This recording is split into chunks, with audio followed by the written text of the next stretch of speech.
నమస్తే రమగారు. నమస్తే జయ. రమగారు, హ్మ్. నరదిష్టి, నరఘోష ఇలాంటి రకరకాల మాటలు వినిస్తూ ఉంటాము. పిల్లలకి తగిలిందని, ఇంటికి తగిలిందని, వ్యాపారానికి తగిలిందని, హ్మ్. నాశనం అయిపోయామని, వాళ్ళ దిష్టే తగిలింది, వాళ్ళ కన్నే పడిందని హ్మ్. ఇలా చాలా వింటాం కదా రమ్మగారు. నిజంగా దిష్టి ఉంటుందా? ఇప్పుడు పిల్లలకైతే ఏదో మంగళవారమనో, ఆదివారమనో ఎండుమిరపకాయలు తిప్పేయటమో, ఉప్పో, కోడిగుడ్డో ఇలా తిప్పి పడేస్తూ ఉంటారు. హ్మ్. మరి సంస్థలకి జరిగితే నిజంగా ఒక మనిషి కన్నుకి అంత పవర్ ఉంటుందండి? ఉంటుందా అంటే ఉంటుంది. నరుడి కంటికి నల్లరాయైనా ఆ! పగులుతుందంటారు. ఇదొక సామెత. హ్మ్. ఎలా ఉంటుందంటే జయ, మాటలకి చాలా పవర్ ఉంటుంది. చూపుకి చాలా పవర్ ఉంటుంది. మనం సాధారణంగా ఏం చేస్తాం? ఈ ప్రాణాయామాలు అవి చేసేటప్పుడు అవును. కాన్సంట్రేషన్ పెంచుకోవాలంటే ఒక గోడ మీద ఒక ఎర్ర చుక్క పెట్టి దానికేసి చూస్తూ ఉండండి అని చెప్తాం. ఆ! ఇది నేను చెప్పాను కూడా ఇదివరకు. చాలా మంది చెప్తుంటారు, పెద్దవాళ్ళంతా చెప్తారు. ఆ! ఆ పెద్దవాళ్ళ దగ్గర విని నేను కూడా చెప్తుంటాను.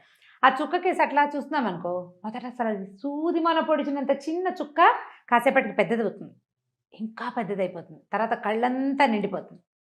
చుక్క అంతే కదా ఉంది. మన కళ్ళకి ఏమైనా పవర్ ఉందా? ఏం లేదు. చూడగా చూడగా ఏమవుతుంది అది? పెద్దది. పెద్దదైపోతుంది.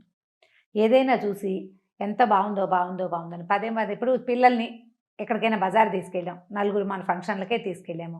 అందరూ అబ్బో పిల్లాడు బాగున్నాడు బాగున్నాడు భలే ముద్దుగా ఉన్నాడు, అబ్బో వీడు ఎంత యాక్టివ్, అట్లా 5-6 సార్లు 10 సార్లు అని అందరి కళ్ళు వాడు ఎటు టింగ్ టింగ్ అని ఎగురుతున్నాడు అనుకో, అందరు వాడికేసి చూస్తుంటారు. ఓ 2-3 గంటల తర్వాత పిల్లాడు కింద పడతాడు, లేకపోతే వాడు ఏదో ఎందుకో నస మొదలు పెట్టి ఇక ఏడ్చుకుంటూ ఉంటాడు, కన్ను తగిలేసింది పిల్లాడికి. అందరూ చూస్తుండేసరికల్లా ప్రతి వాళ్ళ కాన్సన్ట్రేషను ఒక విషయం మీదకే వెళ్తే అక్కడ ఒక డిస్టర్బెన్స్ ఏర్పడుతుంది. మానవ శరీరాలకి చుట్టూతో ఒక ఆరా ఉంటుందంటారు. అవును. చుట్టూతో ఒక చిన్న కాంతి వలయం ఉంటుంది. ఈ వలయం దెబ్బతినిపోతుంది. హ్మ్. దానివల్ల మనం దిష్టి తగిలింది అని చెప్తాం. ఇప్పుడు దాన్ని నరదృష్టి. హ్మ్. ఎంత బాగుందో వాళ్ళ అబ్బాయి, ఎంత బాగున్నాడో అంటే, అదేం పిల్లాడమ్మా అలా ఉన్నాడు అన్నా కూడా దిష్టి తగులుతుంది. ఓహో! పిల్లాడు బాగులేదన్నా బాగున్నాడన్నా దిష్టే, ఓగున్నాడన్నా దిష్టేనంటారు. ఓకే.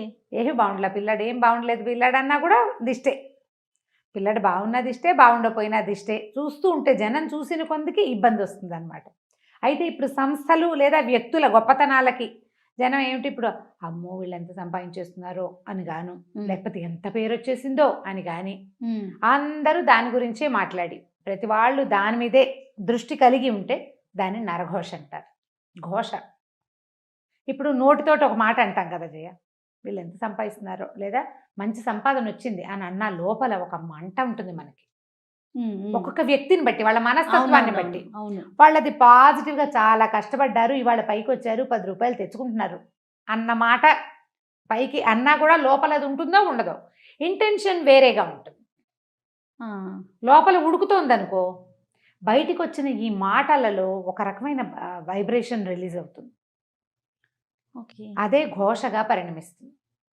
నీకు చూడు, చాలా super couple, super family, super పిల్లాడు, బ్రహ్మాండమైన చదువులు అన్నవాళ్ళు పుసుక్కిన అక్కడ ఏదో అయిపోతుంది. ఆ 3 పెళ్ళాం కొట్టు చచ్చిపోతారు, వాళ్ళు కొట్టుకు చచ్చిపోతారు. ఈ పిల్లాడు పరీక్ష రాసి రేపొద్దున ఐఏఎస్ ఇంతే అనుకున్నవాడు యాక్సిడెంట్ అయ్యి అక్కడెక్కడో పడతాడు, లేకపోతే అక్కడికి వెళ్ళాక రాదు. కొంతమందికి ఫెయిల్ అయిపోతారు, లేదా అన్నీ బాగానే ఉంటాయి, అవేం ఫెయిల్ అవ్వవు. వీళ్ళకే ఏదో అనారోగ్యమో, చెప్పుకోలేని ఇబ్బందులు, వీళ్ళ సక్సెస్ అంతా అలాగే ఉంటుంది, కానీ వాళ్ళ జీవిత ప్రయాణం మహావిసగటగా మారిపోతుంది. రోజు ఏదో ఒక చిన్న ప్రాబ్లం తోటే ఉంటుంటారు వాళ్ళు. సక్సెస్ మాత్రం అదే రేట్లో ఉంటుంది. ఈ ఘోష సక్సెస్ని కొట్టలేదు, ఎందుకంటే వాళ్ళ సక్సెస్ జాతక లక్షణాలు గట్టివి, గ్రహాలు చాలా గట్టివి. అందుకని వీళ్ళకి చిన్న ఇబ్బందులు, రుగ్మతలు, శారీరక మానసికమైన రుగ్మతలు, సంసారంలో ఇబ్బందులు, స్నేహితులతో ఇబ్బందులు వచ్చేస్తాయి. మనం గమనిస్తూ ఉంటాం వాటిని కదా. అయితే వీటిని ఎట్లా చేసుకోవాలి అంటే పురాతన కాలం నుంచి వచ్చిన పద్ధతి అయితే ఉప్పుతో దిష్టి తీసుకోవటమే చెప్తారు. ఓకే. ఉప్పు నెగిటివ్ ఎనర్జీని తీసేస్తుంది. పిల్లలకి ఏం చేస్తాం, 2 గుప్పెలతో ఉప్పు పట్టుకుని ఇటు 3 సార్లు ఇటు 3 సార్లు తీస్తాం.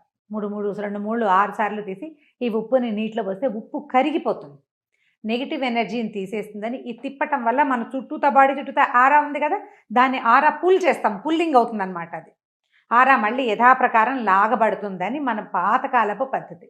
ఇప్పటికీ కూడా ఈ నెగిటివ్ ఎనర్జీని పోగొట్టుకోవాలంటే ఎప్పుడూ ఉప్పు క్యారీ చేయాలని చెప్తారు. ఇళ్లల్లో మనం ఇంట్లోకి వెళ్తాం, ఈ మన హాల్లో కనపడే చోట రాళ్ల ఉప్పు ఒక కప్పులో పోసి పెట్టడం, నెల నెల మార్చేసుకోవాలి. బాత్రూముల్లో ఉప్పు పోసి పెట్టుకోవటం, బాత్రూంలో కూడా ఒక గ్లాస్ బౌల్లో ఉప్పు అని తెలియాలన్నమాట, అటు పెట్టుకోవటం. తర్వాత ఎక్కడి నుంచైనా బయటికి నుంచి వస్తే నీళ్ళల్లో కాస్త ఒక చిటికెడు ఉప్పు వేసుకొని, రాళ్ల ఉప్పు వేసుకొని స్నానం చేయటం 4 చెంబులు. ఇంక అదే చెయ్యాలి. ఇంట్లో ఉప్పు, నీళ్ళలో ఉప్పేసి ఇల్లు తుడుచుకోవటం. నెగిటివ్ ఎనర్జీ తగ్గుతుంది దీంతో. తర్వాత ఎప్పుడు ఏదైనా ఒక భగవన్నామ స్మరణని అలవాటు చేసుకోవాలి. అప్పుడు ఈ బయట నుంచి వచ్చే వైబ్రేషన్స్ని లోపల నుంచి వస్తున్న వైబ్రేషన్ ఫైట్ చేస్తుంది. సూపర్, బాగుంది కదా, చాలా బాగుందండి. ఏదో ఒక భగవన్నామ స్మరణ మన ఫోన్లోనే ఏదైనా ఒక శ్లోకమో ఒక స్తోత్రమో రింగ్ టోన్ లాగా పెట్టుకోవడం, సినిమా పాటలు కాకుండా. మన ఫోన్లో అంటే ఇలాంటి పరిస్థితి ఉన్నవాళ్ళు గాయత్రి మంత్రం అని నేను చెప్పను, నేను దాన్ని అందరూ ప్రొనౌన్స్ చేయడం మీద పెద్దగా ఆసక్తి ఉండదు నాకు. సాధారణంగా ఏదో ఒక మంత్రం, ఒక భగవత్ సంబంధమైన భజన, ప్రార్థన, అవతల వాళ్ళు మన ఫోన్ రింగ్ చేయగానే ఆ ప్రార్థన వినపడాలి వాళ్ళకి. వాళ్ళలో ఏదైనా నెగిటివ్ ఇంటెన్షన్ ఉన్నా ఈ ప్రార్థన వాళ్ళకి తగ్గించేస్తుంది. బాగుంది. మనకు కూడా మనం ఇప్పుడు వాళ్ళకి అది వినపడుతుంది, మనకు వినపడేందుకు ఒకటి ఉంటుంది కదా రింగ్ టోన్, అది కూడా ఏదైనా అయితే ఇప్పుడు ఈ భగవన్నామస్మరణ పెట్టుకున్నాం అనుకోండి, అది మధ్యలో కట్ చేసినట్లు అవుతుంది మనం ఆన్ చేస్తే. అవునవును. అందుకని అది చెయ్యకూడదని చాలామంది భావిస్తారు. 2 నామాలు పెట్టుకోండి, ఏవైనా పాటలాగా కాకపోయినా ఫుల్గా 2 నామాలు పెట్టుకుంటే అప్పుడు అవతల వాళ్ళకి అది వినపడుతుంది, మనకి ఇది వినిపిస్తుంది. 2 రింగ్స్ వచ్చేసాక మనం ఆన్ చేసినా పర్వాలేదు, స్తోత్రం కాదు కదా. అవునవును. ఆ నామం పూర్తయ్యాకే ఆన్ చేయండి ఫోను. లేదా సన్నటి తంబురా శబ్దం పెట్టుకోండి. వీటి వల్ల ఏమవుతుందంటే ఈ వైబ్రేషన్ వల్ల అది కొంచెం తగ్గుముఖం పడుతుంది. ఉప్పు ఎప్పుడు పనిచేస్తుంది. ఇప్పుడు సంస్థల్లో సమస్య వస్తుంది, సంస్థల్లో కూడా ఆకుపచ్చటి చెట్లు, మనం ఇప్పుడు బోల్డెన్ ఇండోర్ ప్లాంట్స్ వచ్చినాయి కదా, ఆకుపచ్చటి చెట్లు, ఉప్పు రాళ్ళు, ఈ 2 ఎప్పుడు మనుషులకి లోపలికి వచ్చిన వాళ్ళకి బయటికి వెళ్ళే వాళ్ళకి కనపడేలాగా పెట్టించుకోవాలి. ఓకే. ఈ 2 చాలా కంట్రోల్ చేస్తాయి. నేనైతే గ్రీనరీ చాలా ఇష్టం నాకు.